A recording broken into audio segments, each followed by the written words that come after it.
We have breaking news out of San Francisco as the 49ers have voided $26 million in guarantees to Brandon Aiyuk in 2026. Brandon Aiyuk's contract is essentially no more with the 49ers this season. He's under contract still, but the future looks very bleak for the former first-round draft pick in the red and gold. To break it all down with me is Dre from Dre Area Sports, and we're getting into it all today in regards to the timeline of things, what led to this, and what the future holds for San Francisco, Brandon Aiyuk, and the contractual and financial ramifications of this deal. But first, Dre, how you feeling? Brandon Aiyuk's contract is voided.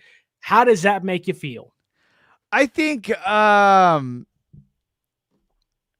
at first I was shocked. I was like, wait, we just ended our stream and now something's happened to Brandon Aiyuk. That is the worst luck in the world. But then as I kept reading, kept watching streams, John Chapman, whoever went live and learned more and more details, I was like, wow, Brandon Aiyuk is one weird fucking guy. The fact that they voided this contract back in training camp is shocking enough as it is. Watching Matt Mayoko's video and him breaking the news that this happened back in training camp, I'm like, this happened that long ago, yet we're just now learning about it? Well, that's the thing, is that us as fans, and whether we're covering the team, we're just waiting to see what happens. We're all wondering, where's Brandon Aiyuk? He's may have been able to come back week 1, maybe week 6, week 10, week 12. We don't know. And I mean, you've talked plenty about getting Brandon Aiyuk back after the bye week and how his return could kind of help reinvigorate the offense and getting an all-pro talent back on the field. That's not going to happen. Brandon Aiyuk is not going to be a San Francisco 49er. You have seen the last of BA in the red and gold. And funny enough, this thing stems all the way back to contract negotiations in the summer of 2024, leading up to the 2024 NFL draft. Aiyuk wanted the new deal. Deebo Samuel still under contract. San Francisco had just lost the Super Bowl. Brandon Aiyuk has an amazing ladybug catch in the NFC title game to help propel San Francisco into that said Super Bowl. And it felt like a lock. You have to pay Brandon Aiyuk. He's your elite receiver, kind of blooming and growing in front of your eyes, and looks like what could be the next pure, great wide receiver of the San Francisco 49ers, the first great one since Terrell Owens in the early 2000s. And that potential legacy, that potential milestone is out the window.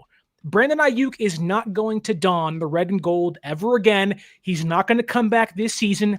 And what's crazy is they aren't even going to be able to trade him. The way this is set up, the way they have set things up, this is going to be a divorce that is ending in release at the end of the season. There is no draft picks coming back in return. This is right now a handshake agreement. See you later and best on your future endeavors. And I mean, from a fan standpoint, it sucks. I love Brandon Aiyuk. I love what he offered to the team when he was healthy. He was, when healthy, the best separating wide receiver in football. You saw what this offense looked like with BA.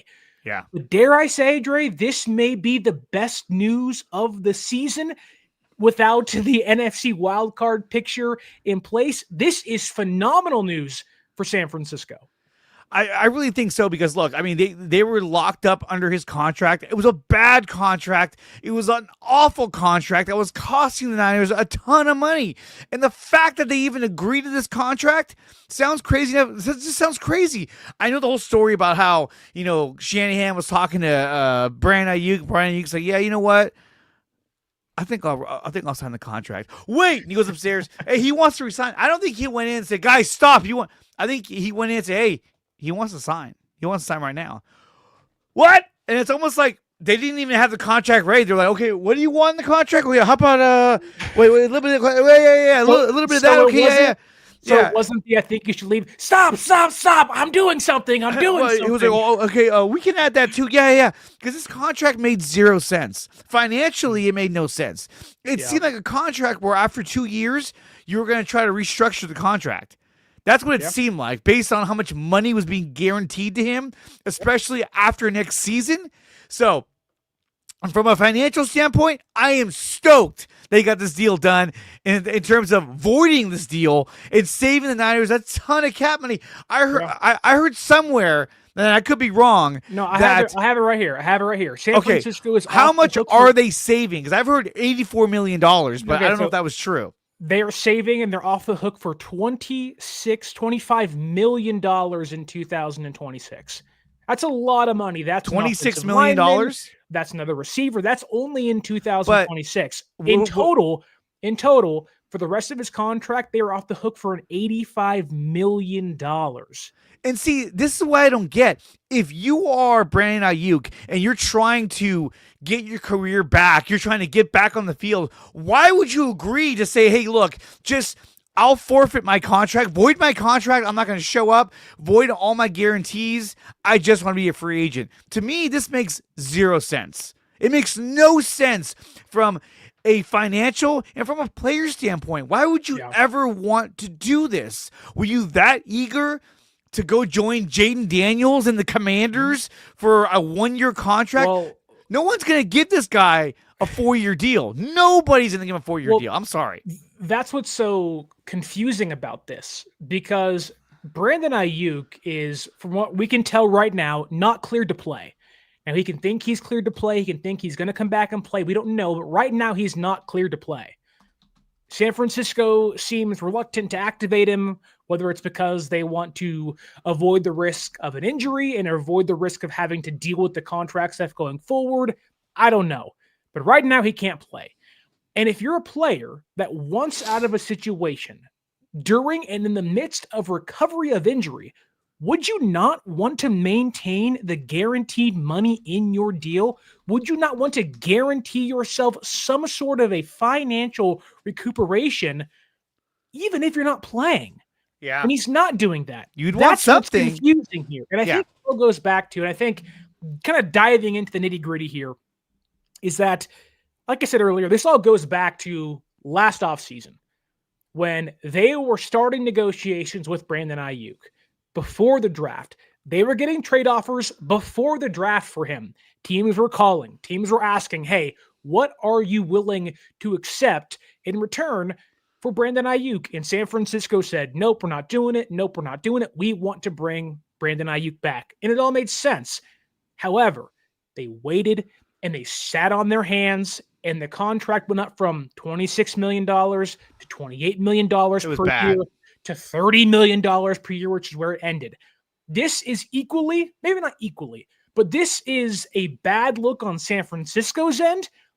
And somehow it is a way worse look on Brandon Aiyuk's end. And I never thought we'd say that. This had the makings of one of the worst contracts in San Francisco 49ers history. It was pretty bad. And they have finagled their way out of it because of the childlike and immaturity of what seemed to be an elite or at least all-pro level wide receiver. And I think San Francisco deserves some blame here. I said it today on the Cover 3 podcast. I said it for a whole year. If you trade and you release Brandon Aiyuk within 1 year you sign that extension, that's bad business. You cannot make a deal and immediately regret it to a point that you want out of it. And Nick Wagner reported today that San Francisco, had Aiyuk not gotten injured, they were trying to trade him. They would have traded him during the offseason.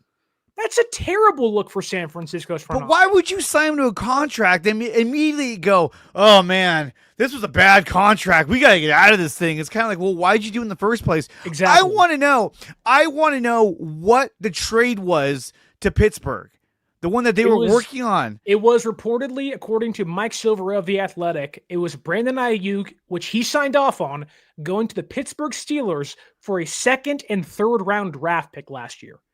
Oh, so God. San Francisco would have had 13 draft picks in last year's draft. They could have. Oh my God! They should have done it.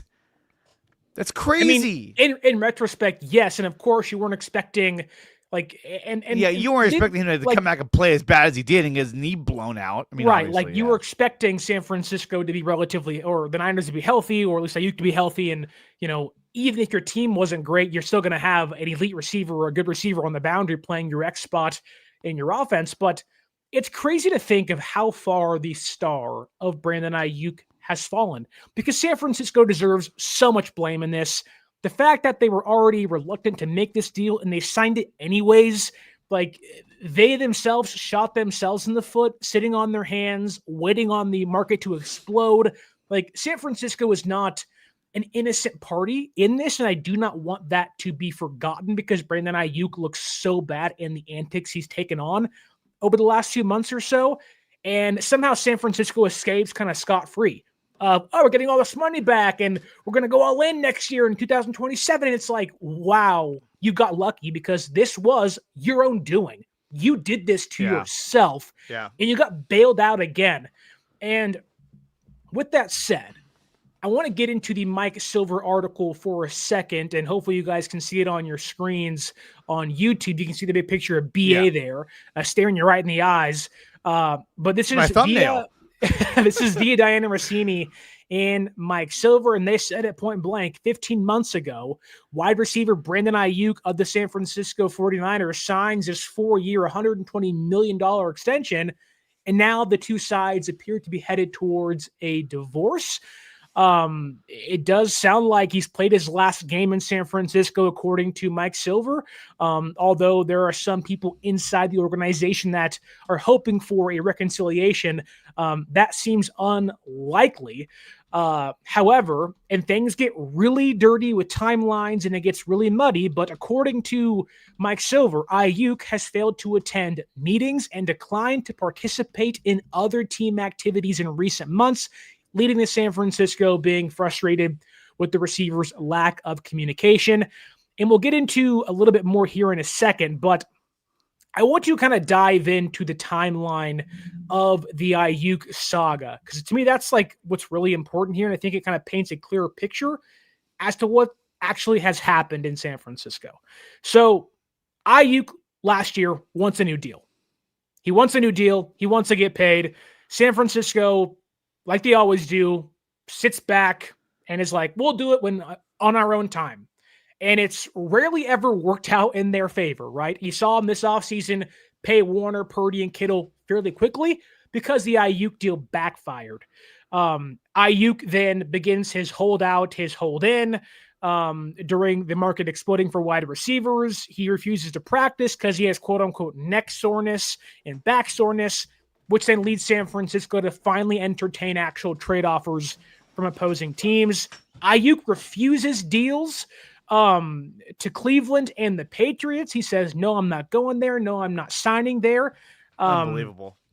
And then San Francisco, trying to force Aiyuk onto the practice field, they medically clear him of neck and back soreness, kind of calling his bluff. That is when the Niners have a deal in place with the Pittsburgh Steelers last offseason for a second and third round draft pick. Aiyuk and Shanahan then have a meeting in which Aiyuk says, I will sign the contract. Shanahan races up the stairs, tells John Lynch, no, don't agree to that deal. He'll sign. Aiyuk officially signs the deal in what every Niner fan, and I'm assuming the front office believes, was going to end the shenanigans and the saga. This is the end of all the BS for BA. The podcast stuff, the TMZ stuff, it's over. The contract is signed. We have our elite wide receiver back on the football field. However, somebody in that front office, whether it was John Lynch, whether it was Parag Marathe, or Jed York, or some random, nerdy, pencil in the ear, calculator, whatever, saying, I hate this deal. I don't want to make this deal. And that right there was the beginning of the end. Because that right there was when San Francisco turned on Brandon Aiyuk inside the building. And I'm not saying they're wrong for doing so. I'm not saying they're not justified in what they believe is to be the truth. Because then Aiyuk gets back on the practice field. And what happens? Shanahan scolds Aiyuk for wearing the wrong shorts in practice. He throws somewhat of a tantrum, rips the pants off, and what we now call hashtag Shortgate, which is just ridiculous in itself. But that's where things stood and the frustration levels rose to if you are the Niners and Kyle Shanahan. You're in training camp. You're in training camp. Aiyuk comes out, he plays bad the first handful of weeks, and then he gets his knee blown out. His season's done. His career might be over. 2025 begins. San Francisco, terrible last season. They're in the offseason. They can make their 11 draft picks, and they're entering in the year not knowing when Brandon Aiyuk is going to return. And this is when the heat ramps up on BA and what is going to inevitably be the end of his tenure in San Francisco. 2025 training camp begins. We're getting reports from wide receiver coach Leonard Hankerson that Brandon Aiyuk is in team meetings and is helping young wide receivers, acting as some sort of player coach. Ricky Pearsall, Cowing, Watkins, he's in that room, what we're told, coaching and grooming up these young guys, helping to get the best out of them in training camp this year. He's seeing running routes during practice on the sideline. He's seen in the pregame of the Raiders Week 2 preseason game, Niners, Raiders at Allegiant Stadium, running routes and cutting against air. And we're all saying, oh my God, Brandon Aiyuk looks kind of ahead of schedule. He looks really healthy. Like, oh my goodness. Like, BA might come back by week 1. He might be back by week 6. BA looks like he's not too far away. That was the consensus takeaway from Brandon Aiyuk at that preseason week 2 game during the pregame warmups, looking like he wasn't too far off. From my understanding, Aiyuk believes he was healthy enough to return to play, but San Francisco, leery of a potential re-injuring of Brandon Aiyuk's knee, refuses to activate him in the hopes they could potentially trade him. That right there is what I believe to be the contention points between Aiyuk and the straw that broke the camel's back between San Francisco and Aiyuk. Because at that point in time, Aiyuk was present. At that point in time, he was coming to games. He was going to practice. He was making himself known. But when San Francisco refused to activate him and essentially told him, you're going to sit this one out, Chief, that is when Aiyuk took the turn towards the dark side. That's when he refused to attend team meetings. That's when he refused to go to other team activities. You can blame San Francisco, okay. You can blame Brandon Aiyuk, okay. But that right there is what ended the tenure. San Francisco refusing to activate or at least entertain the idea of activating Brandon Aiyuk at the time. Aiyuk then gets upset, refuses to do anything related to the team, which then San Francisco uses against him. They avoid the entire guarantees in 2026, which it does feel like, because when they avoid the guarantees, what does Aiyuk do? Okay, fine, cool, whatever. He doesn't even push back. He doesn't, and like, this is the big sticking point. If Aiyuk was in team meetings, was doing things the right way, and San Francisco was somehow sabotaging Brandon Aiyuk, he would have pushed back and told the NFLPA, file the grievance, I want my guaranteed money. That didn't happen. BA sat back and said, okay, fine, I'll go home and I'll see you never again. That's crazy, Dre.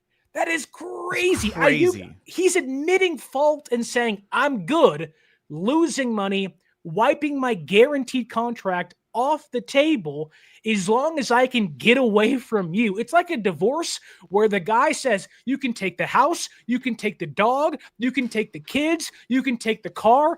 I want to wash my hands like Pontius Pilate with Jesus Christ. I don't want nothing to do with this ever again.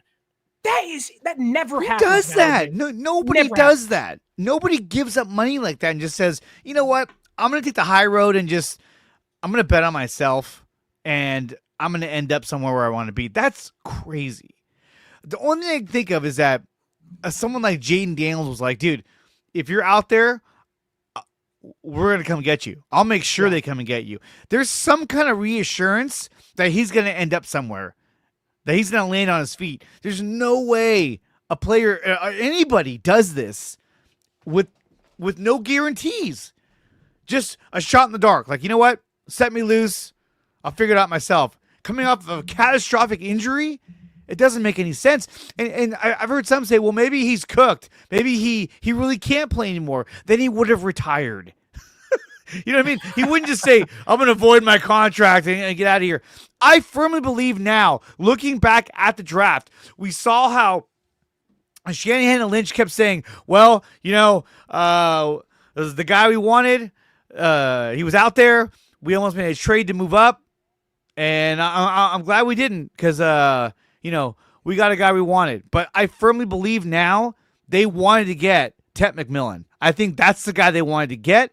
That would have replaced Brandon Aiyuk. Then you would have had Tet McMillan and Ricky Pearsall. It's not good business though. If you don't want Aiyuk and you don't want to sign the deal in the first place, then trade him two drafts ago. They should have traded him. I agree. They should have traded him from the start. I mean, before he signed that contract, they were trying to trade him. They should have traded both him and Deebo Samuel in that offseason. And I think, look, I've heard even some of my friends saying, I'm done with John Lynch. John Lynch is bad at contracts. He's bad with, with the players. I think the Niners finally learned the hard way that you cannot hang on to players as long as you had, unless they're guys like George Kittle, Fred Warner, but Deebo and Aiyuk, those guys needed to go. After we lost the Super Bowl, they should have traded both those guys and rebuilt their receiving core. That's what they had to focus on last season, and they didn't do that. What's the crazy thing is you go back and listen to those press conferences and you watch that Super Bowl, you can clearly see there's frustration in Kyle Shanahan's voice in his eyes of like, we can't separate. And that's frustrating because I had the quarterback. I had the offensive line. I had the defense. Like we had the Chiefs dead to rights. We just couldn't separate. And they go draft Pearsall. And in my mind, I'm like, they're going to trade Deebo Samuel on day 2 of the draft. That makes sense. He's older. He's banged up. It's jet sweeps or nothing else. He just isn't the same guy he used to be. And you have a healthy Brandon Aiyuk you're going to re-sign. But they kept everybody and still drafted Pearsall, which, again, that's not like the worst thing in the world. But in retrospect, it's like the Niners deserve so much blame in the downfall of Brandon Aiyuk's relationship with the team. Well, like they created the mess. He just said, you brought the gasoline, I brought the matches, let's go.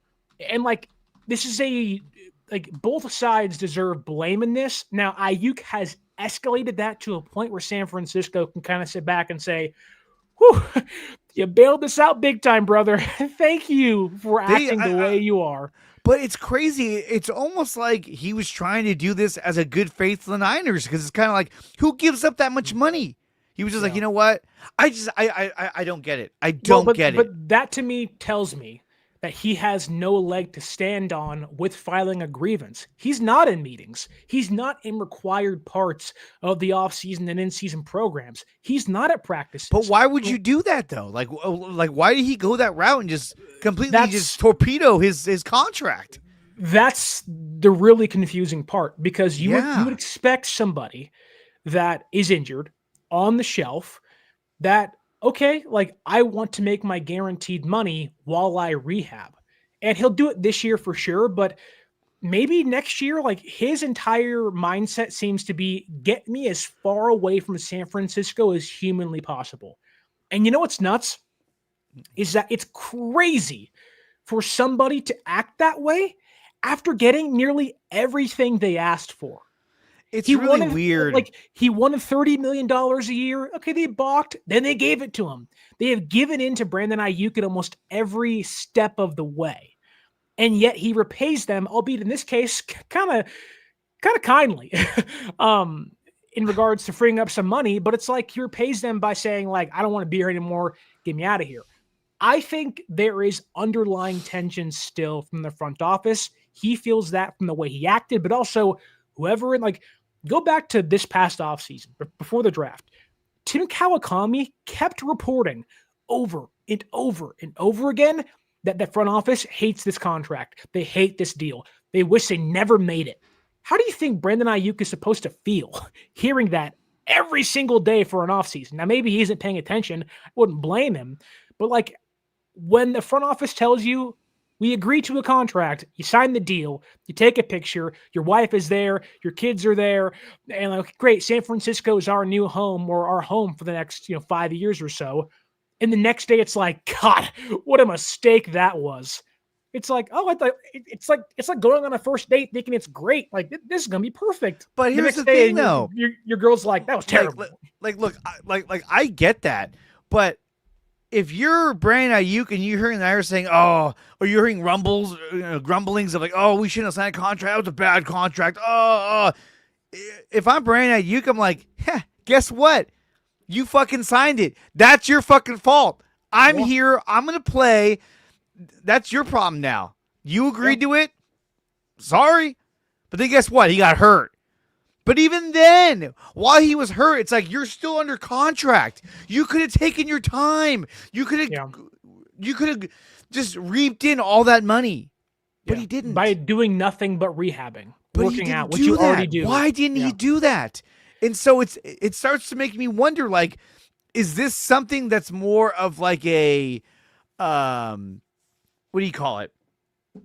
Not good faith, but like is this like an integrity thing? Is he like, you know what? I don't deserve this. I'm not doing much. I don't think Brandon Aiyuk. I don't get it. I don't think Brandon Aiyuk was on the Icebox YouTube channel paying for like 1,000 diamond necklaces is like, I don't deserve the money you're giving me. I mean, look, has he made a ton of money? Yes. He compared to what we're making, he's made a fuck ton of money. Yeah. But for him to walk away from all this money just to be just to get released at the end of the season is crazy. And I've seen people on Twitter saying, trade him for AJ Brown, trade him. No one's trading anybody. You also want two divas? No, but it's like they can't even trade him. He's just gonna get released. And that's the thing, is that they don't retain, as far as I can tell, they don't retain any control over him other than we'll put you on IR, and then after this, your contract is voided, so you're a free agent.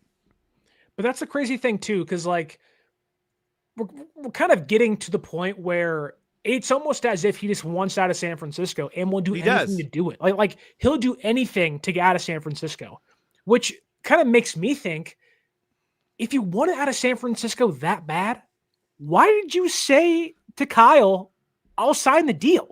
You could have been in Pittsburgh. You could have been in Cleveland. You could have been so many other places but here, and yet he chose to resign. It makes zero sense. Now, absolute zero sense. To be fair, we do not know what the Steelers are offering or we're offering him on a contract, but like, this is why it doesn't make sense. You had one party in the San Francisco 49ers who reluctantly signed the deal, really didn't want to do it, and regretted it immediately after.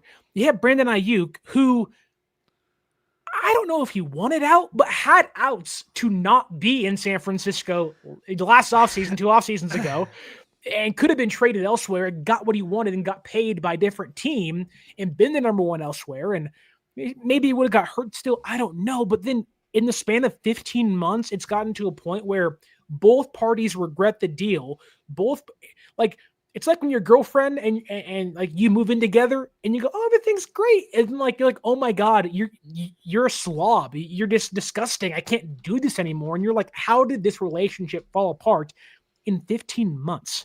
Now, Aiyuk had semantics. San Francisco, the front office didn't want to do the deal in the first place, and I get that, but like, this is like, we're witnessing something rather historical. This doesn't happen. You don't sign wide receivers to $30 million a year contracts and in just over a year say, get me out of it.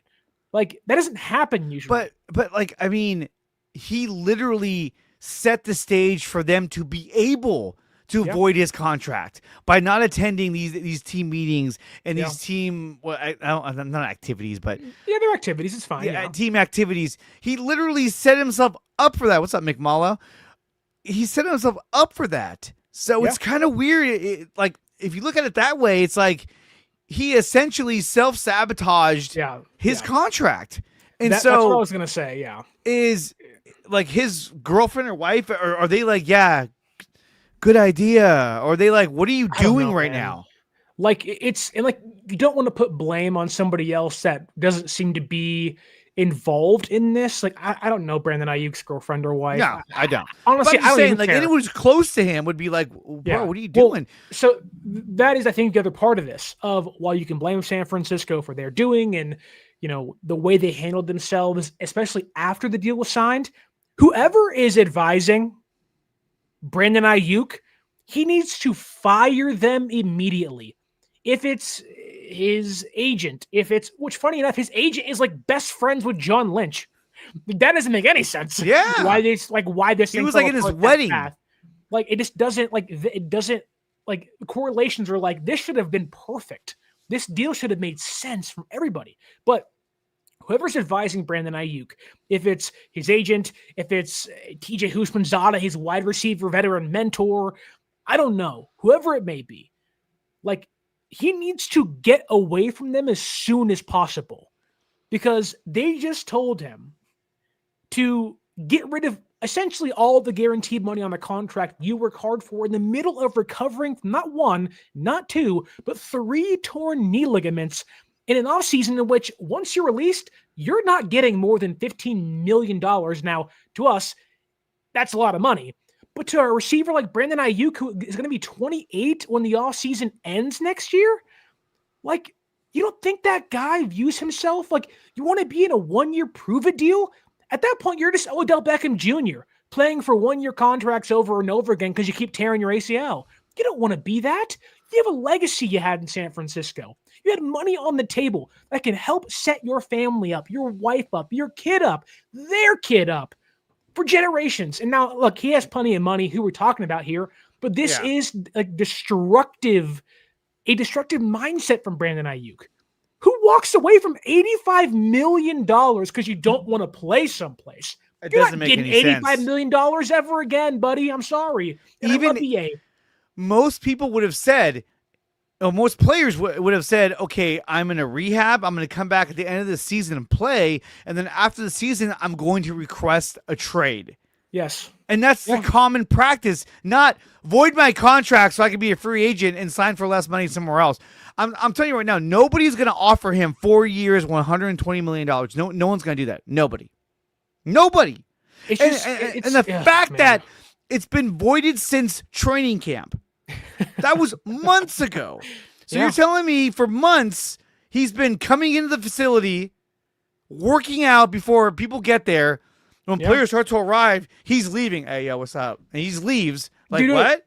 Take it a step further. According to Mike Silver's reporting, there have been people on the coaching staff, on the team, teammates of his, and I'm assuming team leaders. I'm going to assume there again, it's Kittle, it's Brock Purdy. I don't know. That's the assumption, though. Ricky Pearsall, guys like that who you are hoping can be the cornerstone players going forward, saying, hey, Aiyuk, come back to the team.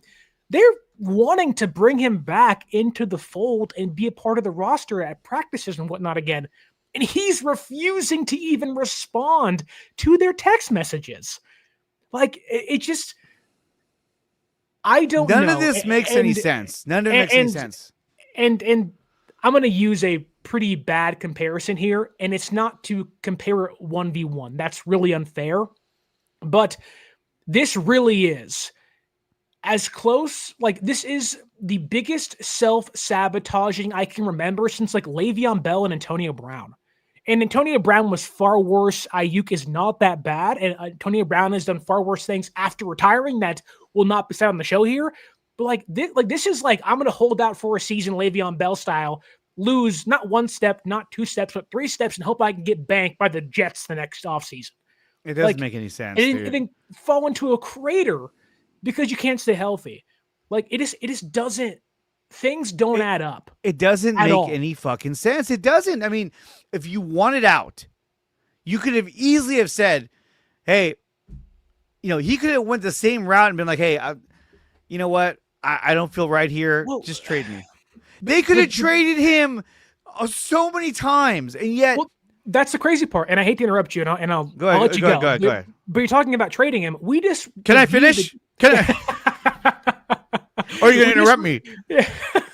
We distributed the Tim Kawakami piece on the channel earlier this week of the San Francisco Standard. He even put in his piece, there's $26 million that San Francisco can avoid in guarantees, which now has been voided. He didn't know that at the time, but has been voided for the last 4 months or so, that another team could have restructured his deal and fit it under their contract. Like Brandon Aiyuk, while yes, he'll be released and whatnot, he could have been easily traded. Yes, easily. And it probably could have been to a place of his liking. Now, maybe he wants to go to Washington, who's paying Terry McLaurin and pay Jane Daniels. That's my assumption. Ironically enough, he'll replace Deebo Samuel there probably next year. But it wasn't like Brandon Ayuk's contract wasn't tradable. It was very tradable. It was designed to be tradable by the Niners and Aiyuk. But go on, Dre. I have a feeling that the Raider game at Allegiant Stadium? Yeah. At Allegiant Stadium, when we saw him running on the field, and I think Brock Purdy was throwing him the pass, or somebody was, but I think that he did that because he knew his contract had already been voided. He knew that basically he was there on borrowed time. He was there just rehabbing with the team. The fact that he even came with the team is like, what are we doing here? But I think he was like, you know what? I'm going to go out in the field. I'm just going to go run a route. And I think the idea was that he was trying to tell everybody, like I'm almost ready to come back. And I think maybe he was trying to work something where they could trade him, but I don't know. Nothing came of it. So shall we put our tinfoil hats on for a second? Yes, absolutely. Okay. I will not do the Alex Jones impression. I will not complain about chemicals in the water turning frogs a certain sexuality, as he does sometimes on his show. But I am of the belief that Brandon Aiyuk has never been one to shy away from wanting the attention. And I don't blame him for this, but let's go with your thought that Aiyuk had already had his contract voided at that point in time, week 2 of the preseason. And he went on the field pregame and caught a few passes, which I don't think you can legally do on the pup list. That was illegal of him. So he illegally went on the field and took a few practice reps from his quarterback, Brock Purdy, which you can't do. To me, that was a signal to other teams and to the NFL that I'm healthy enough to be out there and they won't activate me. Yeah. That was the bat signal, and nobody really paid attention. And then at that point in time, when no one saw it, that was his display. It wasn't on social media in regards to a post. He wasn't on YouTube. He wasn't on Instagram. He was LeBron James, 0 dark 30 in the playoffs. It was, I can run routes. I can practice. They won't activate me. That to me was the bat signal. And San Francisco said, we have plans for you, buddy, and you're not going to be on the team, and we're not going to risk you getting injured. Because if you get injured, well, then guess what? You're getting all that guaranteed money, and we don't want to deal with that. So I think that was his, again, if you want to get into conspiracies, I don't know how much credence there is to that or whatnot, but that to me doesn't kind of align with how things have worked, because we know now that the team won't activate him, and he thinks he's healthy enough to play. Like, there's a reason why he isn't attending games. So do you think you're saying the team did not activate him because you think that they didn't want to guarantee, they didn't want to get to that guaranteed money? They didn't want to risk him getting hurt again because they wanted to trade him.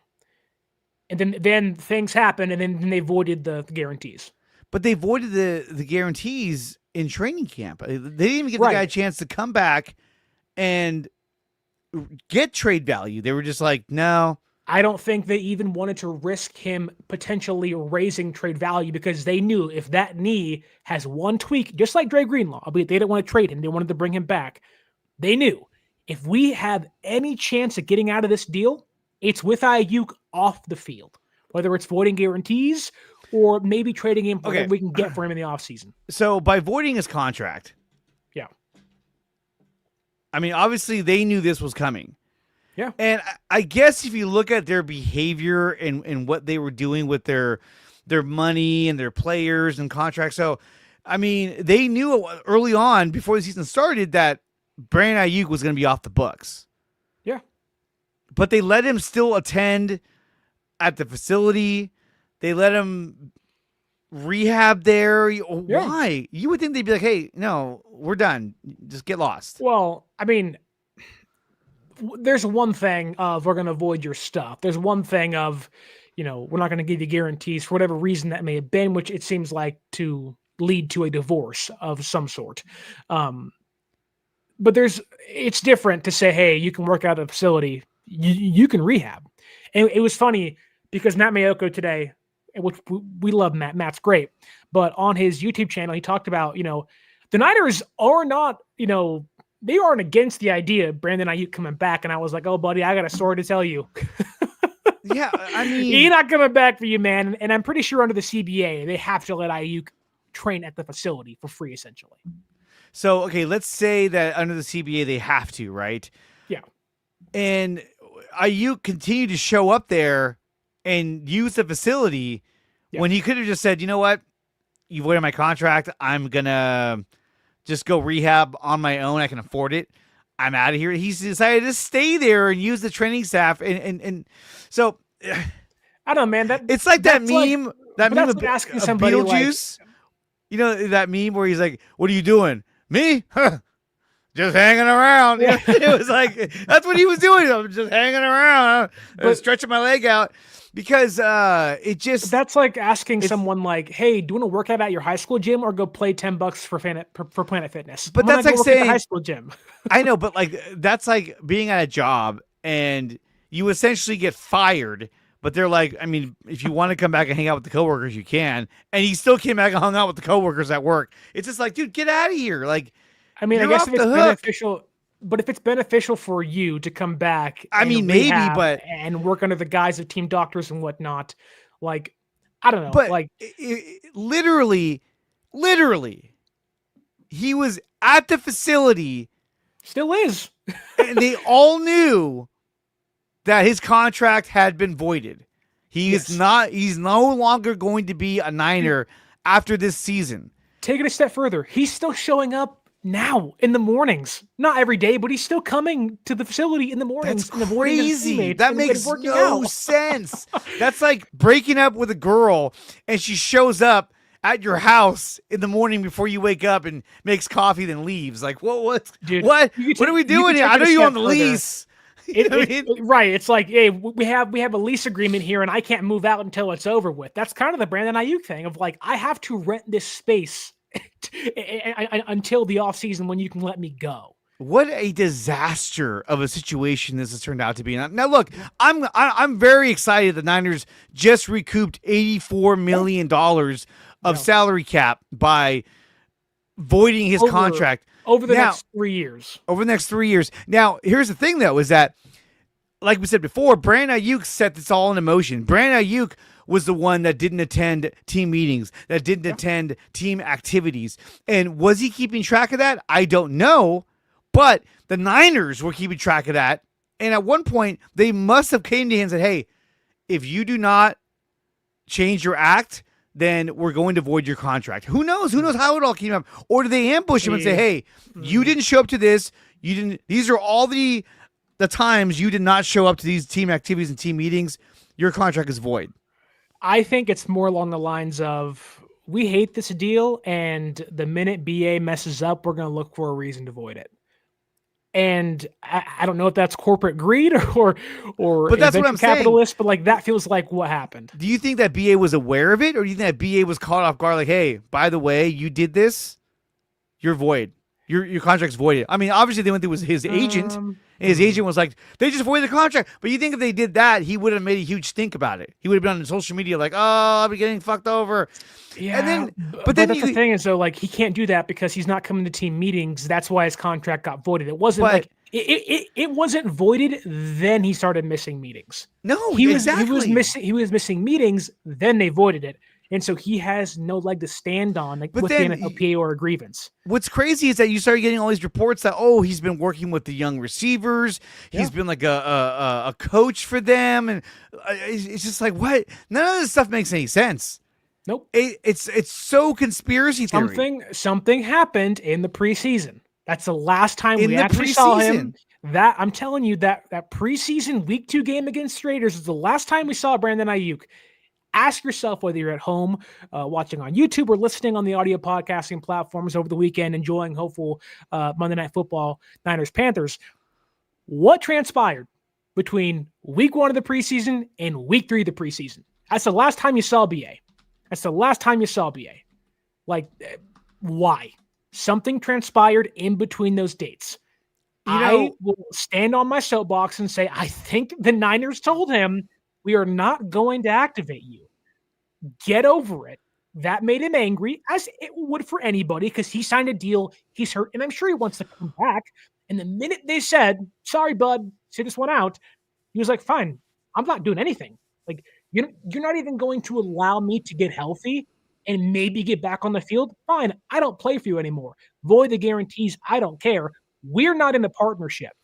I want out of here. Okay, so when you look at, let's see, can we do this here? I don't know. Share a screen. Well, hold on. Let's look at it this way. I don't even know if I'm logged into the right account. While you look up, I want to read a comment by Robbie. Go ahead. 43932. He says, guys, I don't think it's that complicated. Aiyuk acted like a dick 14 seconds after the Super Bowl and never stopped being a dick, even after they gave him the bag. He never wanted to be here. Bye, Felicia. I don't know if that's the case, though. Like, I know after the Super Bowl, his brother or friend posted on social media, that's why we're leaving San Francisco. His partner kind of posted the same thing and whatnot. But if you never wanted to be in San Francisco, why did you sign the contract in San Francisco? It wasn't like there wasn't outs. There were outs all over the place. Cleveland, New England, which, I mean, right now, you can't tell me Brandon Aiyuk doesn't regret not going to New England. You get Drake May and Stephon Diggs and Brandon Aiyuk and Traven Henderson. Oh my God, they're probably undefeated right now. Granted, he's injured, but still. That's a darn good team out there in New England. So I don't know. Well, so a lot of his posts on Instagram are all gone now. Yeah. So you can't even see him. But but there were a number of posts. There was a post on Instagram where it was right before the season started. He was in, I think, the Bahamas or somewhere tropical, and he was standing next to a pool and he was dancing. Okay. And then he dives in the pool. And I remember thinking, I was like, what a weird video to post. And I remember it was a week before the start of the regular season. Okay. And he's standing on the edge of a pool dancing to some... He has his back to the camera and he's dancing. And then he just dives in. And so if you read the tea leaves, it's kind of like at that point, he already knew they were voiding his contract. And he posted that as if he didn't give a shit. Like, I'm fine where I'm at. I'm good. I'm going to go jump in the pool now. Because why would you be on... I remember it was the week before... So it was 2 weeks before the regular season. So it was a week leading up to... Hold on. You know what I'm talking about? I think there's a photo here on... Well, this is June 25th. I don't know if that's accurate. Let's go back. Continue talking. Vamp for me if you can. And so, he does that. There's a bunch of different posts where he would say random weird shit or he'd be quoting music. And it makes you wonder if he was... sort of cryptically saying stuff, to the media, because I mean now he's putting across the kind of feeling where he's like, I'm being held hostage here. You know what I mean? And I agree. I do think the route the timeline's a little mixed up there because that post was made on June 27th. Which one? The pool one? Yeah. Oh, you know what it was? It was leading up to training camp. That's what it was. Okay. So I remember I was like, that's the week before training camp. Because I think training camp started on the beginning of August. Yeah. I remember thinking, I was like, so while they're getting ready, he's at a pool. Well, just messing around. He can't do much. He's 5 months removed from 3 ligament surgeries and whatnot. But I don't know. It just, as a fan, I hate it. Because it's a big money contract. They don't have a number. And maybe that's where this conversation shifts. Because... San Francisco now, once they get rid of Brandon Aiyuk, where do they pivot?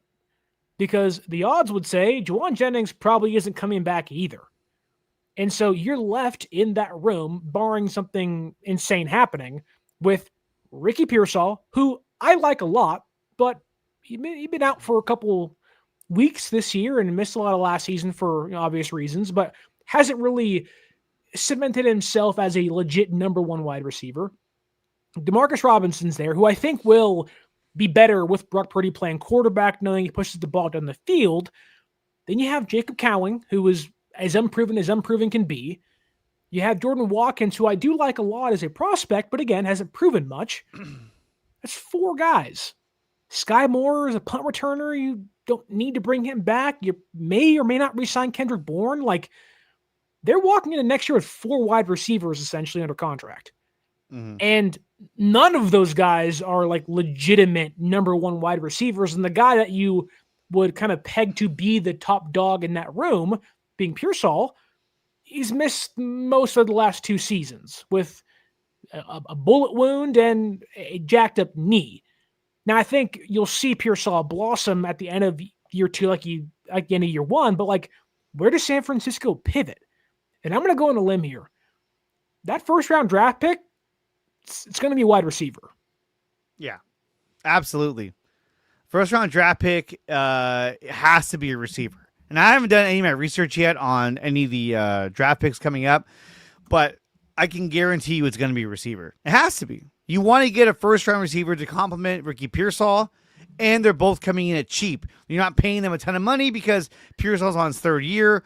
This guy will be on his rookie year, his first year of his 4-year contract. So, yeah, I think that's what they're going to do. They're going to draft a young stud, hopefully a stud receiver. Yeah, wherever they get around the 22nd, 20. Funny enough, pick. you can replace one Arizona State wide receiver with another if he happens to fall to you. That being Jordan Tyson from Arizona State. There's guys like Mekhi Lemon, who I don't know if he'll come out, but we'll see. You have Chris Brazzell II from Tennessee. You have Carnell Tate, who I just am in love with at Ohio State. I think San Francisco, he'll probably go in top 10, top 15. But man, like, I don't know, man. Like, really, like the Niners, they got to get a receiver. They got to get a receiver, but this is a huge break for San Francisco to know that for months they've been out from under Brandon Aiyuk's contract. How many streams have we done when we talked about, man, this offseason, they're going to try to get out from underneath Brandon Aiyuk's contract. They may try to trade him. They may try to move him. They were already out from underneath the contract. Every time the media would ask them, is Brandon Aiyuk coming back? Are you going to open his practice window? Yada, yada, yada. Yeah. Everything they were telling us was a lie. Well, I mean, to an extent, no, not this week. He will. He will hopefully soon, but not this week. And they already knew he's not going to come back. Yeah, I mean, look, I don't know. San Francisco has lied. Maybe I'm wrong, and correct me, but didn't Kyle bring up Brandon Aiyuk without even being asked about him? Like, why would you do that if you knew the contract was voided? I don't know. Maybe this stems all the way back into the Mike Silver reporting of people in the front office, in the building, whether it's front office, players, coach, I don't know. But people in the building believe or are hoping the relationship can be reconciled. Do you think the one guy that is really hoping to reconcile the relationship, it's got to be Kyle Shanahan? Because one, he looks terrible now. He advocated for this. He essentially saved Brandon Aiyuk and put San Francisco in this hole of re-signing him to a big deal, and now somehow they got out of it. But like, Shanahan has to be the guy. He drafted Brandon Aiyuk in the first round in 2020. He helped get Aiyuk paid. Like this is like Shanahan's got to be the guy wanting it. He's got to be the one. Now look at this. This is from 957 The Game. Brandon Aiyuk is getting good work today. Look at the date on this. September 11th. Okay, dude. Jeez. God. But you know what I mean? It makes this makes all the sense in the world. We would see these videos and we'd wonder, well, he looks like he's ready to come back. And then not only that, but we heard John Lynch make the comment that, hey, you know what? We're not even ruling out the chance that he could come back week 1. Remember when he said that? I never bought that, but yeah, I heard it. I never bought it either. But remember when he said that? Yeah.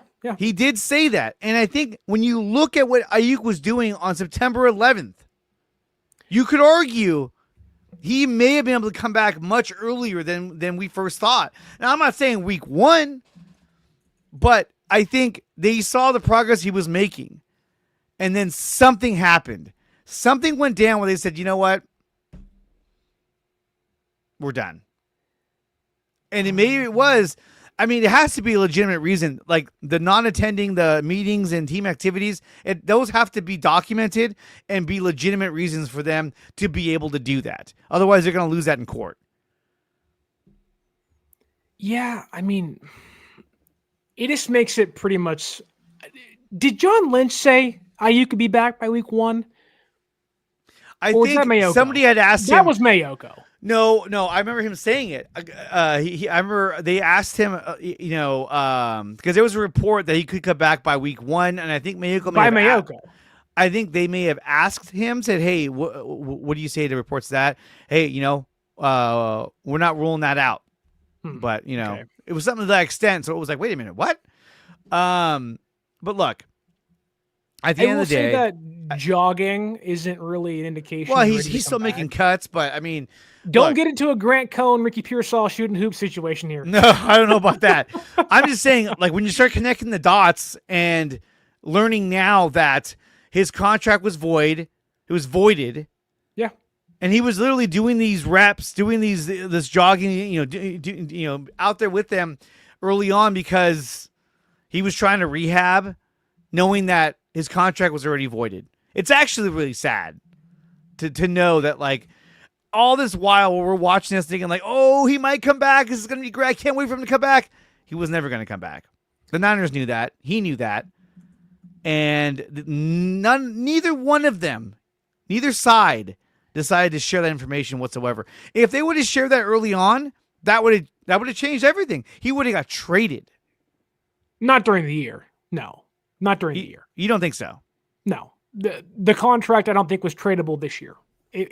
During this upcoming offseason, yes. And I think that was San Francisco's intention. I don't think San Francisco wanted this out. I truly don't. Now, I don't know who leaked it. Obviously, somebody did in the room. And clearly, there is somebody in San Francisco letting it go. But I don't know, man. Like, it's so hard to wrap my mind around this debacle, this like crumbling of what looked to be like one of the best, not contracts in football, but it just looked like, man, like Aiyuk looks so good. And he signed the deal and the hopes were high, and the injury obviously ruined things and whatnot, and his antics ruined things. But like Aiyuk has been really quiet. And to your point, and although I don't think he has, much of a leg to stand on, like I've already said plenty of times today in regards to a grievance against San Francisco avoiding his guaranteed money. But like Aiyuk was really loud during the negotiation period because he had some leverage obviously over San Francisco. But it's like now you can complain and say whatever you want, knowing you're not going to be there next year. What are they going to do? Unvoid your contract? Speak your mind, dude. Now Robbie 43932 is saying that I don't believe his contract was void in training camp. That's from Mayoko, who never breaks shit. Now, I like that was the part that seemed weird. When he said it was actually voided back in training camp, I was like, wait, what? Yeah. That just made everything weird. It was like, whoa, because what? Why would Aiyuk show up on September 11th, 4 days after San Francisco's Week 1 opener against the Seahawks at practice and work out with the team? That didn't make sense. I mean, maybe we're not players, so maybe he's like, I'm gonna go work out with my friends. I don't know. But then the media's like, oh, he's coming back, and he's like, oh, whatever. Yeah, I don't know. It's just weird. The whole thing is weird. These people are weird. Players are weird. Kevin Durant, he's weird. Remember Durant when the Warriors got him? He ended up being an oddball. He was like getting in fights with people on social media. It was like, what are you doing, dude? What's worse, Kevin Durant's social media presence or JJ McCarthy's nickname of 9? His alter ego. 7 of 9. Okay, so look, before we go any further, I just want to say I do appreciate everything that Brandon Aiyuk has done. for the Yes. 49ers. He was Yes. a good, really, really good receiver for the Niners. I don't want to say he was a great receiver, but he was a really good receiver. Could have Had been great. back-to-back 1,000-yard seasons. Yeah. He had he had a career high 8 touchdowns in 2022. Really was a go-to target for Brock Purdy and really helped develop him and bring him along. So I do thank him for all the things that he did for the Niners in a positive way.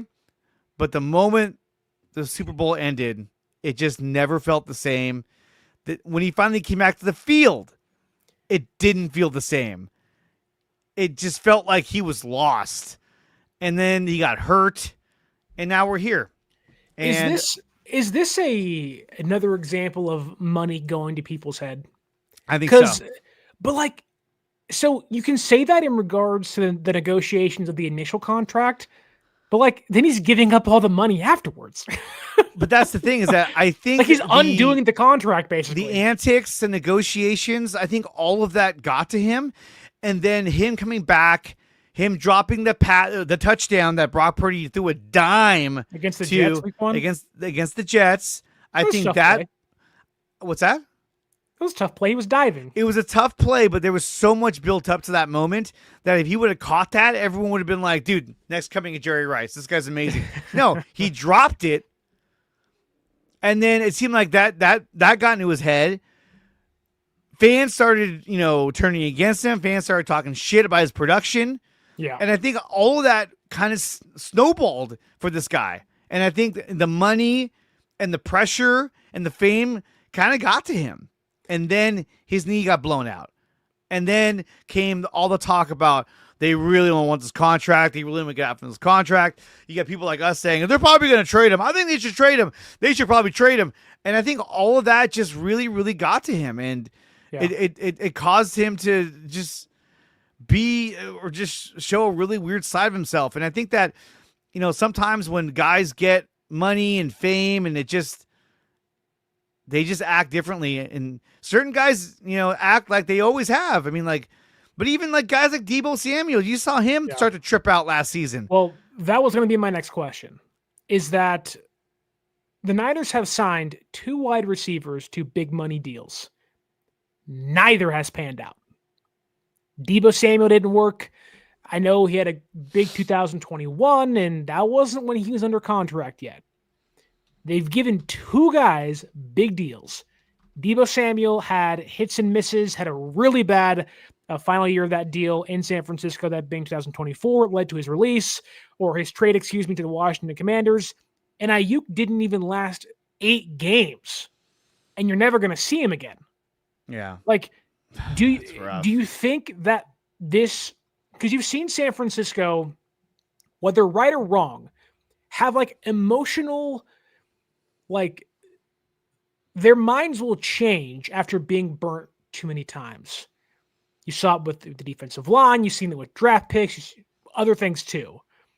Like the Niners wouldn't even draft Alabama players. It took them 17 to like 2023, where Reuben Foster goes in the first round. They believe the advocation, if that's even an actual word, from Nick Saban out there at Bama.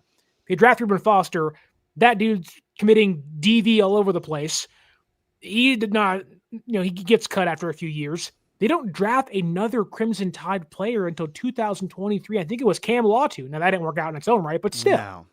Like, they have been, the front office, Kyle, they've been burned, and it makes them terrified to do it again, and it takes them a long time to do it again.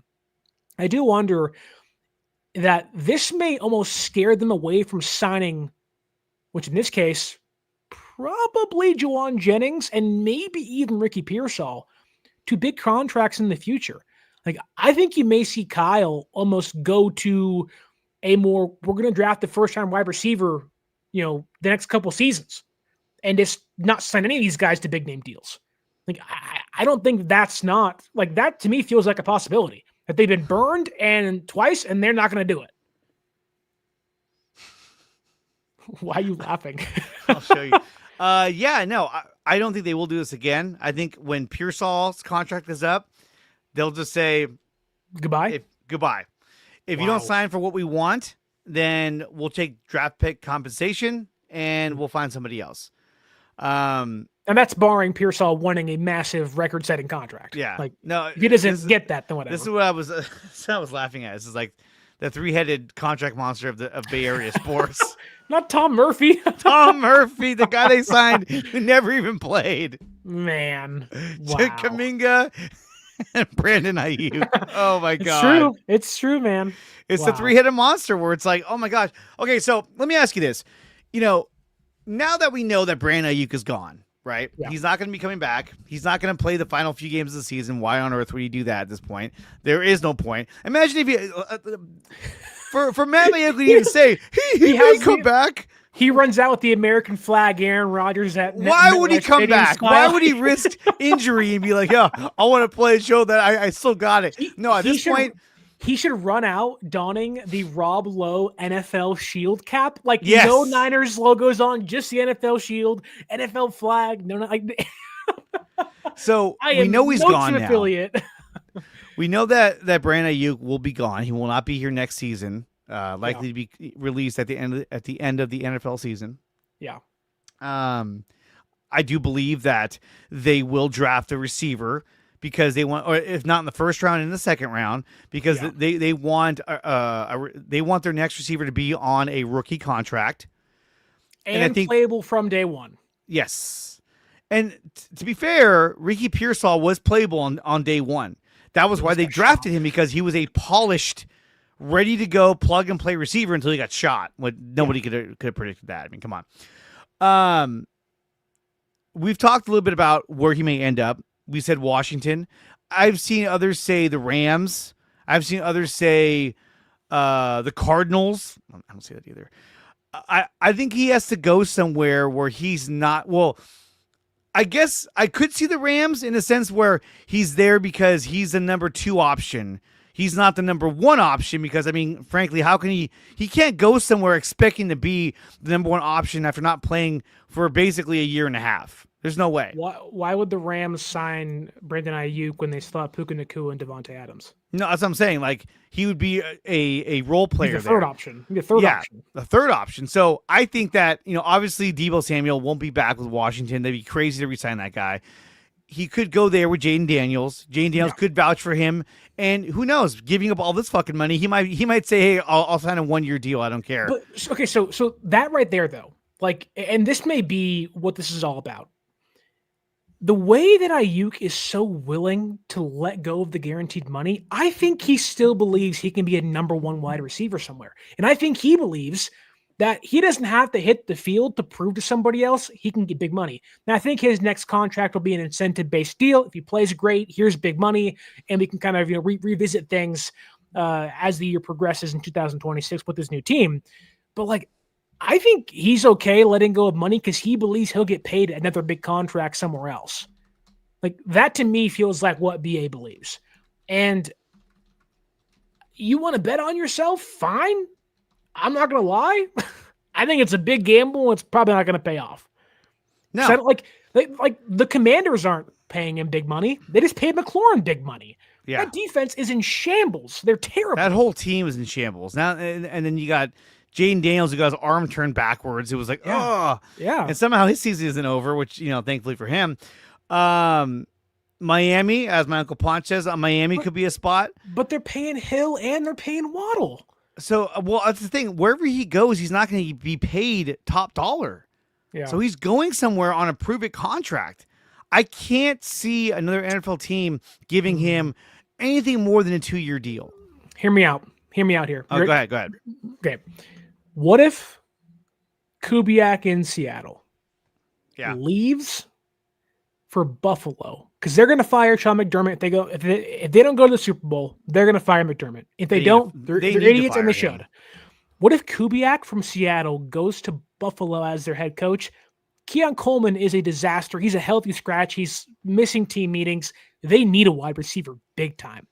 They tried to get Antonio Brown. That deal fell through. He refused to go there a couple of years back before he went to the Raiders. Stephon Diggs is gone. They don't have anybody. It's like Shavers and Shakur, and that's it. And those guys are not number 1s.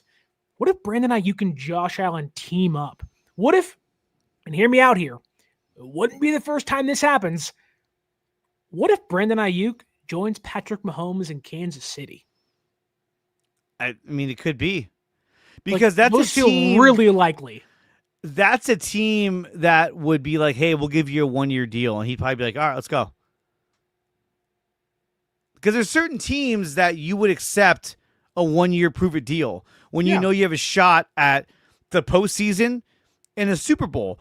The Well, Chiefs is one of on them. top of The that, Bills is another one. give me an elite quarterback I can pair myself up with too. Or, I mean, you want to go that route, well, why not Baltimore? Oh god, that'd be really fun. Have him with Lamar And Jackson, Brandon Aiyuk and Zay Flowers would be Zay really Flowers, and Travis Henry. I mean, that's a lot. So no, Derrick Henry. Derrick Henry, who's Travis Not Henry? Oh, that's Travis the Henry. Buffalo running back. That guy sucked. But Derrick Henry, He was good in Denver for a couple of yeah, a years. little bit. The Raiders is an obvious okay, one, okay. right? The Raiders, fuck No, the no, Raiders. no, Who's no, not throwing the that's- ball? No, that's funny because I believe on the post of whether it was his brother or his friend, he mentioned wanting to go to Las Vegas. Now, the Raiders may fire Pete Carroll. Who knows? You give an offense Brock Bowers, Ashton Genty, or recovering Brandon Aiyuk and you, Geno Smith maybe, but you have an actual like competent under the age of senior citizenship head coach. Like that could make some sense. I don't love that for Aiyuk, and I would hate it for the Raider fans, but like I could see Aiyuk wanting to go to Vegas. He's an Arizona guy, went to Arizona State. You want to be in the desert somewhere, go play for the Raiders indoors. I don't think that's off the table. I really don't. But also, why would you want to play Mahomes twice a year and get boat race twice? Yeah, no, I mean, either way, he's gone. Okay, so we talked about where he could go. The Niners, we both feel will draft a receiver in the first round. Or at But least round with- 1 or 2, yeah. With Brandon Aiyuk now publicly known to be off the books, does this lend credence to why Juwan Jennings was attempting to hold out to get more money? Was he privy to the fact that his contract was void? And so he was like, hey, y'all got the money. But regardless of that, so think on that. But regardless of that, does San Francisco offer Juwan Jennings a contract? May it be 4 years, may it be 2 years. Do they offer him a type of contract because they know they're not paying for Brandon Ayuk's massive deal anymore, and they can get him for half the price? I don't think Juwan Jennings is coming back, even if Brandon Aiyuk never existed. Yeah. I think JJ's gone. I think that not to like where the Aiyuk stuff is like unreconcilable. I think San Francisco could actually come back to the table and talk to Juwan Jennings. I just think that comes down to money and being priced out. Now, I don't think JJ's getting some massive, $30 million a year deal, but even if you broach $15 million per year, I don't think San Francisco would do that. Now, I would love JJ back. He's a great player when he's healthy. He's a dog. He's a great blocker. And, maybe San Francisco, knowing JJ hasn't had the greatest season, can maybe work that deal down. I don't know. I just don't think that's likely. However, I also don't think Juwan Jennings was privy to anything, because from the way I believe it was Matt Mayoko talked as to why this did not come out sooner was because this was between the player, the team, and the agent. One of those parties leaked this. One of them did. And I don't know if Brandon Ayuk's agent has posted things about Aiyuk in a long time. Maybe it was him. Maybe it was BA. Maybe it was San Francisco. I think the Niners are the ones who leaked this because they were tired of having to dance around this topic and having to fucking lie about it and say, not this week. Okay. Not this week. They said, what? Just put that shit out there. I'm done with this. Let's do some prediction, because this comes out at the worst time for San Francisco. Not only is it in the middle of the season, which is never a good thing, because they didn't really want it to happen until now, and maybe ever, for all we know, but this may be the worst week this comes out, because this is a Monday Night Football week, and all your media press conferences are pushed back a day. So Shanahan talks tomorrow. Like, he's going to get questioned about it tomorrow. Kyle does not want to talk about this. Most of his press conferences are around 7 to 8 minutes, sometimes 9. They're not going to let up on him. They're going to want to know as many answers as possible about what happened with Brandon Aiyuk. I can see them saying, why did you guys keep this a secret for so long? And he'll probably say it was between us and the... Is anybody in the room going to actually ask that? Well, I mean, somebody might answer. They got to be careful, too, because if they go a little too hard, the Niners will push back on, telling them, hey, you got to calm down. But here's the thing. It's not like the NBA. The NBA, you can't go in there and just unload on somebody. Like, you can't go in there and just, go ham on questions. Yeah. But the NFL, you can. So I think someone's going to ask that question of, why was this kept from the media for so long? But someone in the room, and I think the Niner media gets a pretty bad rap. I think they do a fairly good job. But I just someone has to press them on this. And the question is pretty simple. Hey, Kyle, we got a report yesterday via Mike Silver of The Athletic that the Niners avoided Brandon Aiyuk's guarantees in 2026. Can you just walk us through the process as to how you sign a contract of a guy for $30 million a year 2 years ago, and in 15 months, he's not going to be here anymore? Like what leads to that? Because it is like from the outside, like the optics don't look good. There it is. And like that's not what you want. And like, that's going to get some eyes, going to get some ears. But like at some point there has to be a point blank question of like, how did you mess this up? I think or Robbie has a point. I mean, maybe the agent did leak this, because what did we know about this? We know that it happened during training camp, although that came out later on. The initial report didn't have anything to do with training camp. It just said his contract was voided. And also... And Aiyuk was showing up at their training camp. But the article also stated that Brandon Aiyuk did not file a grievance with the NFL Player Association, that he allowed this to happen. And to me, when you read it from that point of view, it sounds like the agent put that out there saying, hey, Brandon Aiyuk let this happen. Like, he's the one in control of this, not them. And so it seems kind of like, okay, maybe the agent leaked this out. Maybe the agent wanted to put this out there before the Niners released it, spinning it as if he quit on them or he didn't show up, or, so it's a little weird the way it was worded and the way it was released. But then it was afterwards, I learned about it on Matt Mayoko's video. Yeah. When he said, my sources told me that this happened during training camp. And that could be the organization saying, hey, it actually happened during training camp. But who knows? Okay, so, but what seems like the catalyst for voiding the guarantees for Aiyuk was him refusing to take part in meetings and team activities. We just showed a video. Now, that was one day of him on September 11th, 4 days after the season opener at training camp. Like, on the sideline running routes. Again, that's one day. It's an 11-second clip. I don't know. Clearly, he was there for some sort of the day during team activities. So he's there 4 days after a season opener, and all of a sudden, it's like, no. Like, this to me makes it feel like as if the problems began during training camp and the voiding happened afterwards. Of like, whether it was preseason week 2, maybe that was the case because training camp really stops at preseason week 1. Yeah. Because fans aren't there anymore. So maybe that's what they mean. But I don't think they voided it during training camp, because Aiyuk was there almost every single day. It does seem like after week 1 of the preseason, that's when all the dominoes fell. And then that's when we saw Aiyuk on the field running a route. Yeah. And like you were saying, he was trying to show everybody like look, I'm healthy enough to play. If not, I'm almost there.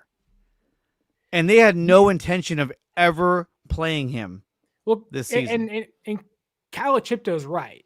It can't be a one-off thing. There has to be a pattern. And clearly Aiyuk showed some sort of pattern of not showing up. Yeah. And that's the bare minimum. You want guaranteed money, just show up. You see it all the time. Trent Williams, when he wants a new contract, I'm not going to come until I get my money. Nick Bosa, right? I'm not going to come until I get my money.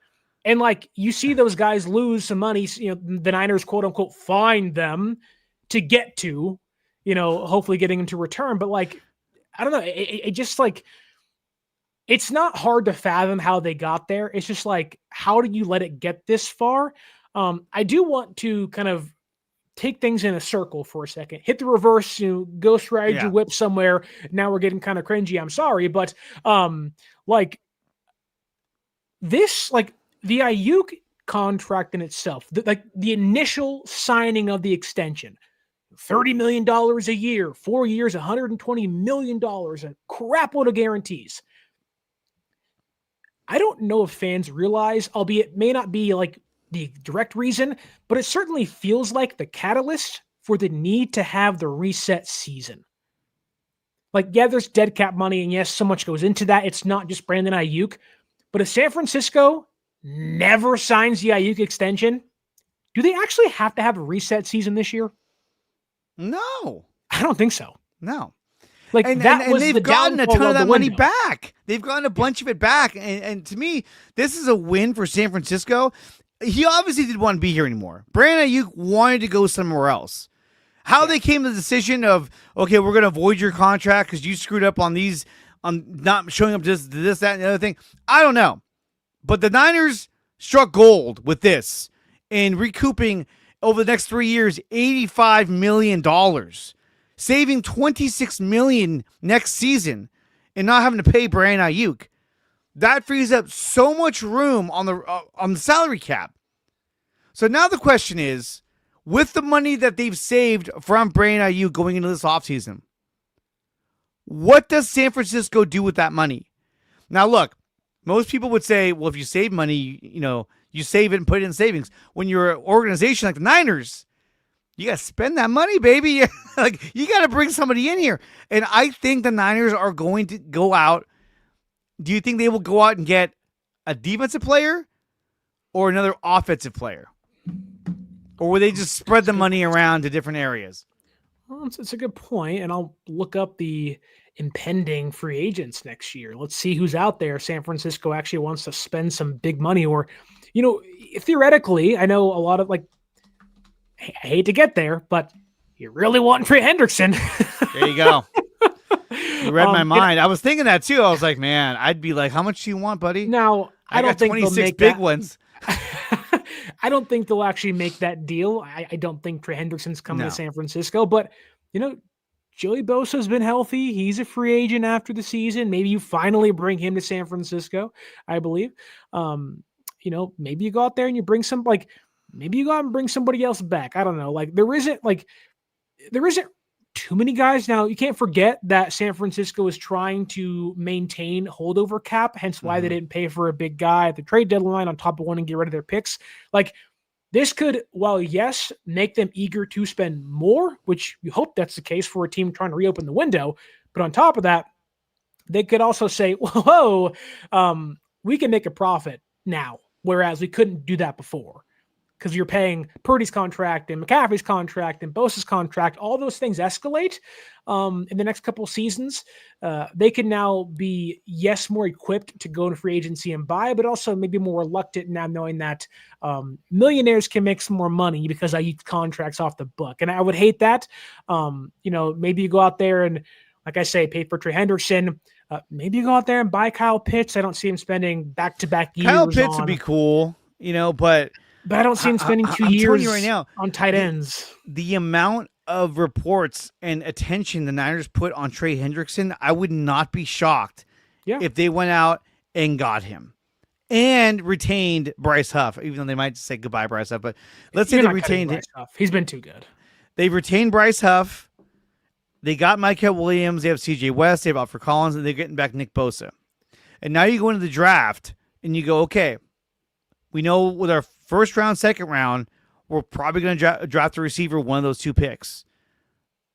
You have an opportunity to add more depth to your defensive line through the draft. Khalil Mack, come on, he's like my dad. I mean, at that point, just go out there and sign Jalen Phillips. Yeah, the whole fan base is like, "Oh, Philadelphia got him. Why didn't we get him?" Well, you can go sign him in the offseason. You can. I don't see him on here though. He's right there. I have a tricky feeling that San Francisco's first 2 picks in the draft are going to be, in some order, a wide receiver and an interior defensive tackle. That's my assumption. Yeah. And I know we talked earlier today on the Cover 3 podcast, exclusively on YouTube on Fridays, that the Niners don't really have many holes. And I'm looking around like, not to say the free agency class is bad, and obviously things will change as the years go on. Like, maybe you want to get a center, Cade Mays in Carolina. I don't know what he looks like and everything, but like, he's a free agent after the season. He hasn't had a great year, but couldn't be worse than Jake Brendel in my opinion. Like, it doesn't seem like there's too many guys out there you like. You got to re-sign Brian Robinson too. Don't forget that, I believe. So it's like, maybe you go out there and sign Breece Hall, having a great season. I don't know. I don't think they sign Brian Robinson. I think B-Rob is gone after the season because look, I mean, they already invested draft capital in Jordan James, and the guy's inactive. Yeah, that's why you signed Brian Robinson back. I think that's why they traded for him. They're like, "Fuck, this guy's not what we thought he was." Right. Let's get more of a for sure thing. But I don't think Brian Robinson wants to be a backup. I think he wants to be a starter somewhere, and he may get the opportunity to do that somewhere else. I'm not sure. I'd love for him to stay with us, but Joey Bosa could be a guy they look at. Yeah. I think, like you said, Jalen Phillips is a guy they will definitely take a look at. I know that they were talking with them about trading for him. Hassan Reddick, but he's going to be closer to 32. I don't know if you want to go that route. Not a scheme fit. Not a scheme fit. Not a fan of that guy. I know what everyone's going to say. Of course you're going to say it, Dre. I still believe that this offseason they will at least kick the tires, as Brian Sabian would say, on Trey Hendrickson. Because if you get Trey Hendrickson, now you don't have to spend your early draft picks on an edge rusher. You got 4 of them, or 3 of them. You know what I want now? What I really want is for them to kind of, not to say F those draft picks, but just like, if you want to get really ballsy and you have some money free now, hey, Cleveland, you want Mac Jones and 2 first-round draft picks and whatever else? Give me Myles Garrett, man. Yeah, I'll give you Mac Jones, my first-round pick, my second-round pick, and a future first-round pick. Yeah. Come on, let's do this. I mean, they want more than that, though. Brandon Aiyuk's guaranteed voided money for Myles Garrett. But that's the thing, is that they've known this. They've known that they were going to be out of this contract before the trade deadline. So it's crazy. Do you think? Okay, so trade deadline. I've heard some fans on social media talk about they've had some frustration knowing San Francisco had the money to acquire a piece of the deadline. With Brandon Aiyuk now, his contract for his guarantees being voided over the next 3 seasons or so, mainly next year. Fans are like, why didn't you make a deal? You had the cash. Go out there and spend. And I think a lot of that is because they didn't want to lose draft picks, but you were one advocating. Go out there and get your guy, Hendrickson, Phillips, somebody. Go out there and pay for Kayvon Thibodeau. Go out there and pay for Jermaine Johnson. Pay it for those guys and whatnot. Does that make you more frustrated that they knew Brandon Aiyuk's contract was off the books and didn't go make a deal? Yeah, because I would have been like, hey, look. And look, I don't know what was said, obviously, but if I'm John Lynch, I'm like, bro, I will trade you. I would trade for Trey Hendrickson, and then Trey, I'm going to offer you all the money I was paying Brandon Aiyuk. I'm going to offer you a fat contract right now, knowing that I'm going to be out from underneath this rock of known as the Brandon Aiyuk contract. I would have tried to re-sign him. And maybe he didn't want to. Maybe he was like, you know what? If I get traded, I'm not re-signing with anybody. No contract extension. Who knows? We don't know what the terms were for these players, but I would have been like, hey, look, if I have this kind of money, whoever I'm trading for, maybe Jalen Phillips, maybe Trey Hendrickson, I want to trade, and I want to sign an extension. Okay. Let me ask you this. With how things have ended, or essentially ended, with Brandon Aiyuk's tenure going to eventually end during the offseason, let's play the hypothetical game, for example, or for a second. Do you think, albeit you won't get much back in return, do you think there is a team, knowing that Aiyuk doesn't have the guaranteed money in his contract anymore, and maybe there's a provision in the deal that if he gets traded, it goes back on. I have no idea. I didn't redo the deal. But do you think a team might be really eager to get Brandon Aiyuk in the room and would actually give you something back in return? Like let's say the contenders or suitors for him that we've listed, maybe the Steelers, maybe it's the Commanders, maybe it's the Raiders, maybe it's the Bills, the Chargers. Let's say it's those 5 teams. Do you think one of those teams would give you a 6th round draft pick or a 7th round draft pick to sweeten the pot and say, hey, you let us have the first crack at him over somebody else? Like, I know we're sitting here, like, the release is likely that makes the most sense. It's the most logical outcome here, but like, could a trade still happen in a perfect world that the team wants to jump somebody for him? But that's the thing. Like, wouldn't he be a, what do you call it, a June 1st designation? I don't know exactly what. I don't know how that. See, and now it just sounds stupid. I'm over here. I'm just saying shit. Now we're a bunch of idiots. I know. Damn it, we're losing viewers. No, but but if there was a way to trade him, and you get any kind of compensation back, you make that trade. I think you make that trade because you take whatever you can get. Whatever you can get, I'll give you a 5th round pick. Done. I'll give you a 7th round pick. Done. Yeah. Whoever had the highest pick, got it. I actually think any deal for Brandon Aiyuk would be, if you're going to make a trade, you wouldn't see the compensation until 2027.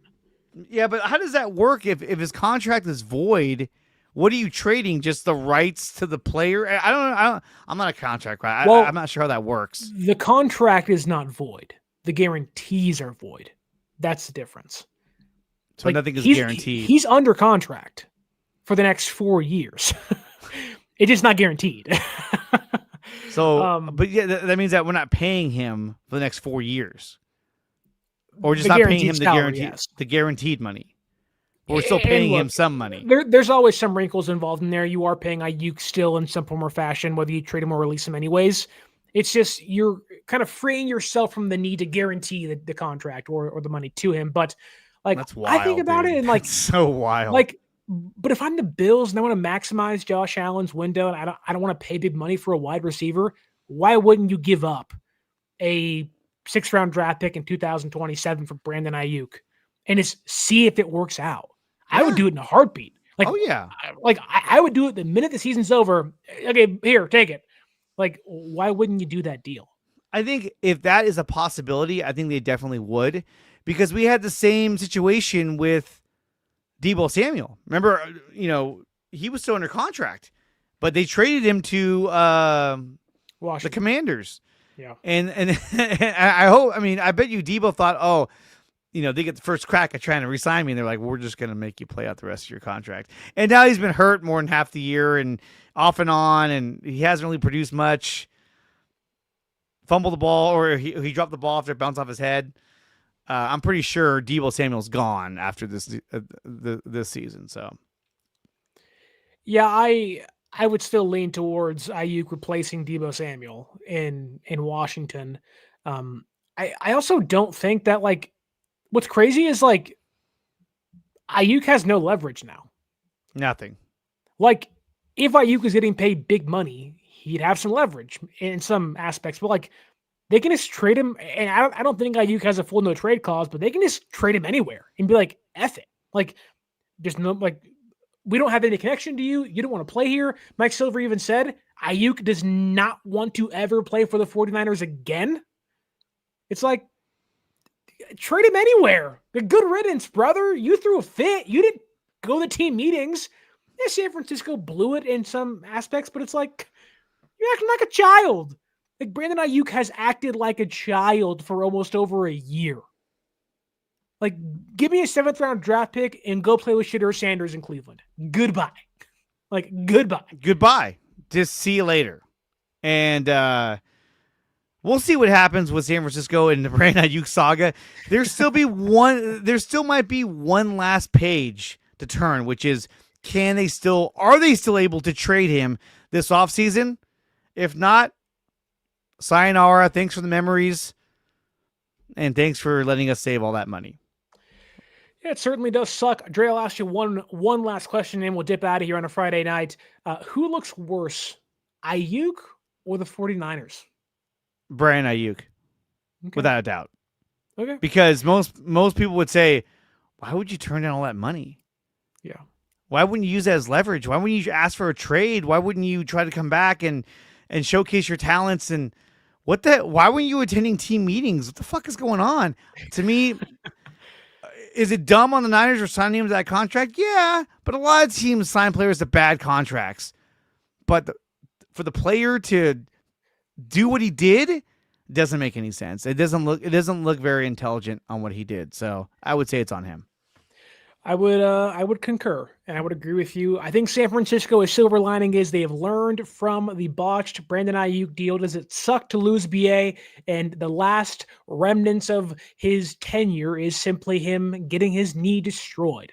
That really, really stinks, but there are good memories involved. But what once looked like a promising budding career of the next great San Francisco 49ers receiver has come crashing down on November 21st, just about, I don't know, a week away from Thanksgiving in 2025. What a bummer.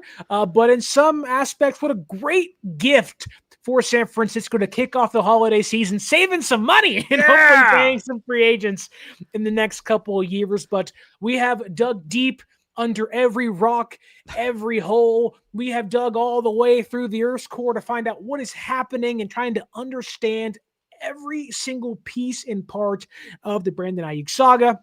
We gave you a full timeline, and we've tried to sift through the multiple conflicting reports by everything out there regarding Brandon Aiyuk's future and now the voiding of his contract and guarantees heading forward in 2025 through 2026. But that's all we have for you today. Dre, tell the kind folks at home and on the road on their holiday trips for Thanksgiving, where can they find you on YouTube and the audio podcasting platforms? You can find me right here over at YouTube at Dre Area Sports. You also find me at Dre Area Sports on X, Instagram, and Facebook.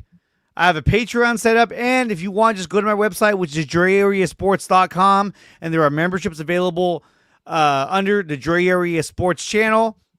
That's the best way to support the channel. And the easiest way to support the channel is to just go to my channel on YouTube, Dre Area Sports, and hit subscribe.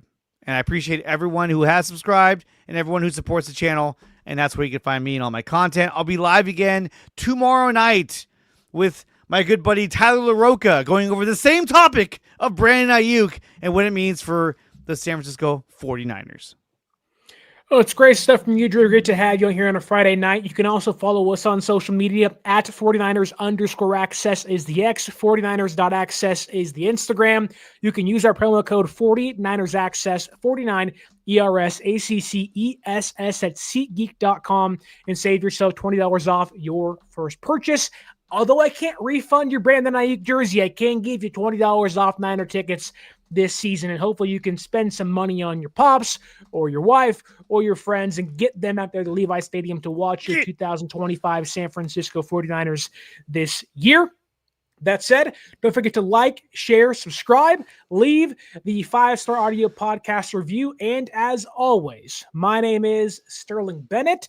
Enjoy your weekend. Enjoy Monday Night Football, Niners versus Panthers. Enjoy the breaking Brandon Aiyuk news and all that comes with it. And until next time, stay faithful.